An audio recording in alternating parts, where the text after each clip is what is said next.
Kính chào quý Phật tử và các bạn thân mến.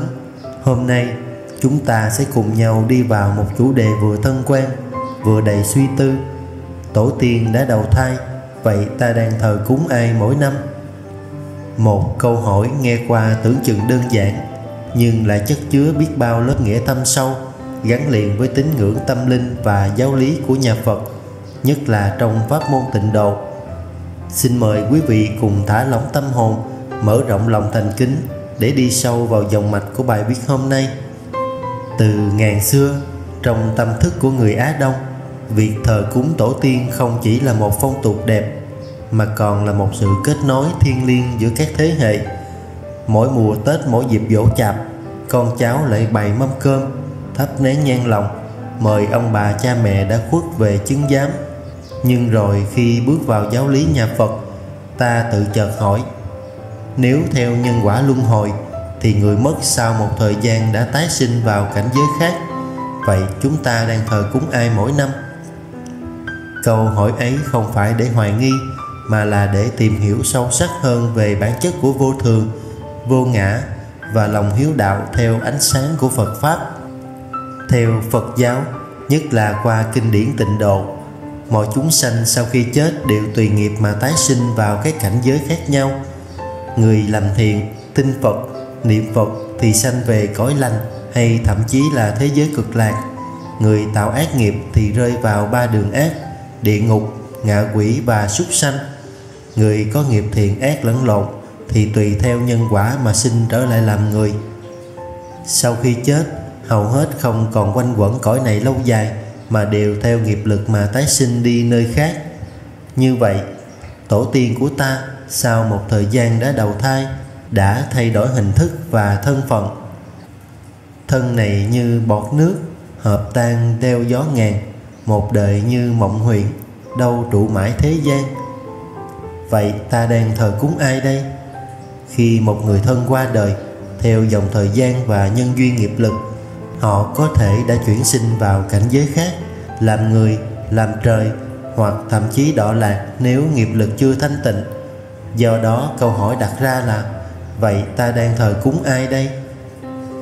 Thực ra điều ta thờ cúng không chỉ là hình bóng cũ của người thân, mà là tâm hiếu kính đối với cội nguồn. Tâm hiếu chính là chiếc cầu nối giữa mình và những người đã khuất, dù họ đang ở đâu trong sáu đường luân hồi. Nếu người thân đã vãng sinh về cực lạc hay chuyển sinh làm người khác, thì lòng thành và công đức cúng dường, niệm Phật vẫn gieo duyên tốt cho họ trong cảnh giới mới. Nếu họ còn đang lẫn quẩn trong cõi u minh, công đức hồi hướng sẽ giúp họ giải nghiệp, sáng tâm, tìm đường siêu thoát. Vì vậy, cúng không phải là gọi hồn bóng, mà làm những việc thiện như niệm Phật, tụng kinh, phóng sanh, bố thí, hồi hướng công đức đến tất cả cửu huyền thất tổ cùng chúng sanh vô hình khắp pháp giới. Hình hài tan biến cát bay, chỉ còn tâm hiếu đông đầy trời cao. Niệm Phật, Phật hiệu nguyện trao, duyên lành kết nối nhẹ nhàng thảnh thơi. Thực ra trong các dịp cúng dỗ, ta không chỉ cúng cho cố nhân nữa, mà còn là bày tỏ lòng hiếu thảo với tiền nhân, kết duyên lành cho người thân đã khuất.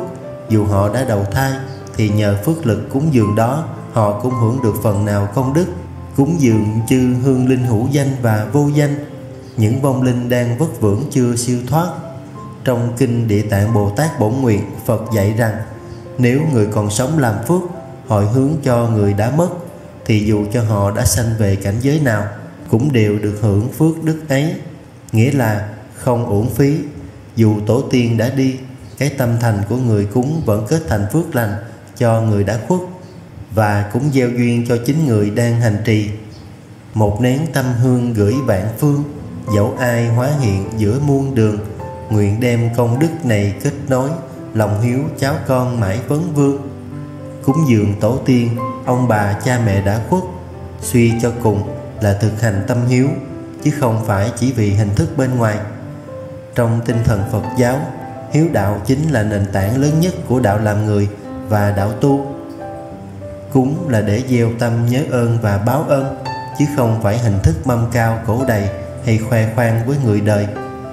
Khi hành lễ cúng dỗ, Nếu chỉ chấp vào hình tướng, bận tâm chuyện lớn nhỏ, mâm cúng đủ món hay không, thì đã lạc mất cái gốc chân tâm hiếu thảo. Cúng dỗ chân chánh là giữ lòng thành kính, tâm niệm hiện lành, hồi hướng công đức tu tập cho ông bà tổ tiên. Hiểu rằng người mất đã đi, những gì chúng ta làm là gửi tâm hiếu, gieo nhân lành cho chính mình và gia tộc. Không nên tranh cãi chuyện mâm cao cổ đầy, lễ to lễ nhỏ, mà hãy để tâm mình trở nên thanh tịnh. Đó mới là lễ cúng có ý nghĩa và sâu sắc nhất. Cúng dường chẳng phải lễ to, chỉ cần tâm hiếu ấm no muôn đời, một lòng tưởng nhớ kính người, chân thành hồi hướng sáng ngời đạo tâm. Trong đạo Phật, quan trọng không phải là cúng cho ai, mà là cái tâm cúng. Khi cúng dỗ, dù tổ tiên đã đi đầu thai, nhưng cái ân nghĩa sinh thành vẫn còn, cái ân dưỡng dục vẫn sâu dày. Việc cung kính chỉ là biểu hiện của tâm biết ơn và lòng hiếu thảo. Không nên chấp trước vào hình thức, mà hãy cúng bằng lòng thanh tịnh, cúng bằng chánh tín, không mê tín dị đoan. Dùng cơ hội này niệm Phật, hồi hướng công đức cho tất cả chúng sanh. Cúng dường đâu phải bởi thức ăn, một tâm kính ngưỡng muôn ngàn cánh sen, hiếu tâm gieo giữa nhân gian, dẫn đường vãng sanh cực lạc an vui. Ngày giỗ theo truyền thống là dịp để con cháu tưởng nhớ tổ tiên, ông bà, cha mẹ đã khuất.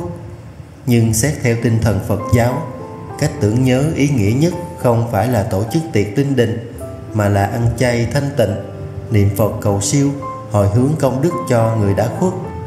Ăn chay trong ngày giỗ không chỉ thể hiện lòng từ bi, mà còn tránh việc sát sanh, tạo thêm nghiệp xấu. Chính sự thanh tịnh của bữa ăn giúp tâm thức người sống và người mất đều được an lạc. Niệm Phật trong ngày giỗ là hành động chân thành, đưa tâm mình vào chánh niệm, đồng thời gửi năng lượng thiện lành đến cửu huyền thất tổ. Nhờ đó, nếu người thân còn trong cảnh giới u minh, cũng được nương vào mà sớm siêu thoát. Cúng dỗ bằng hương hoa, đèn nến, thực phẩm chay, tụng kinh niệm Phật là đúng theo tinh thần Phật dạy, tránh được sát nghiệp, tăng trưởng công đức cho đôi bên. Bản thân người hành trì trong ngày giỗ cũng được lợi lạc rất lớn.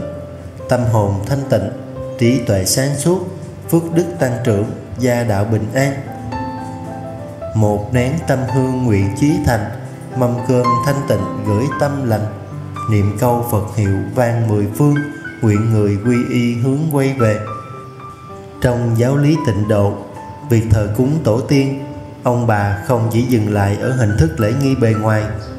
Thờ cúng đúng nghĩa là lấy tâm kính của mình làm gốc, lấy niệm Phật, hành thiện, tu tập làm nền. Dâng hương cúng dường, tụng kinh niệm Phật là những cách thiết thực để hồi hướng phước báo cho người đã khuất. Thay vì cúng mặn sát sinh, hãy dùng cúng chay thanh tịnh, giúp tổ tiên được nương nhờ phước lành mà nhẹ nghiệp, tăng duyên vãng sanh cực lạc. Người còn sống cần tự mình tu tập chân thành, giữ giới, hành thiện, niệm Phật. Công đức đó có thể hồi hướng cho cửu huyền thất tổ, giúp họ siêu thoát an vui. Thờ Phật trên bàn thờ gia tiên để nhắc nhở bản thân và người thân quy y hướng Tam Bảo, mong Ngài gặp Phật thoát luân hồi. Hương lòng kính lễ dâng cao, một câu Phật hiệu dạt vào từ tâm.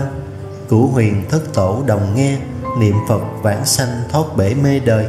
Cúng tổ tiên hiểu đúng theo giáo lý Tịnh Độ không chỉ là nhớ về quá khứ, mà là giúp tổ tiên kết duyên Phật Pháp nếu họ còn vướng mắc, hồi hướng cho họ sớm được vãng sanh về cực lạc. Thế nên mỗi lần cúng dỗ, thay vì cúng mặn, lễ bái hình thức, ta hãy tụng kinh A Di Đà, niệm Nam Mô A Di Đà Phật, phát nguyện hồi hướng công đức ấy. Nhờ vậy, người đã khuất dù ở bất kỳ cảnh giới nào cũng được lợi lạc rất lớn. Kính thưa quý Phật tử và các bạn, qua bài chia sẻ hôm nay, ta hiểu rằng dù tổ tiên có thể đã đầu thai, dù thân xác đã tiêu tan, nhưng lòng thành kính, tâm hiếu thảo của con cháu vẫn có giá trị vô lượng. Chúng ta thờ cúng không vì hình thức bên ngoài, mà vì tâm niệm biết ơn và tạo phước hồi hướng. Đó mới là cách cúng tổ tiên đúng theo ánh sáng Phật Pháp, đúng với tinh thần Tịnh Độ Tông, lấy niệm Phật làm chủ, lấy lòng hiếu thảo làm gốc. Xin chân thành cảm ơn quý vị đã lắng lòng lắng nghe đến cuối bài chia sẻ hôm nay. Nếu bài pháp này mang lại cho quý vị chút an lạc, xin hãy cùng nhau gieo duyên lành, chia sẻ cho người thân, bạn bè để ánh sáng Phật Pháp lan tỏa rộng khắp muôn nơi. Kính chúc quý vị luôn an nhiên trong hiện tại, tịnh tâm niệm Phật và cùng hướng về cõi cực lạc thanh tịnh, rực rỡ ánh tự quang. Nam Mô A Di Đà Phật. Con nguyện đem công đức này trang nghiêm Phật tịnh độ, trên đền 4 ơn nặng, dưới cứu khổ tam đồ. Nếu có ai thấy nghe đều phát tâm Bồ đề, hết một báo thân này đồng sanh cực lạc quốc. Nam Mô Tây Phương Cực Lạc Thế Giới Đại Từ Đại Bi A Di Đà Phật.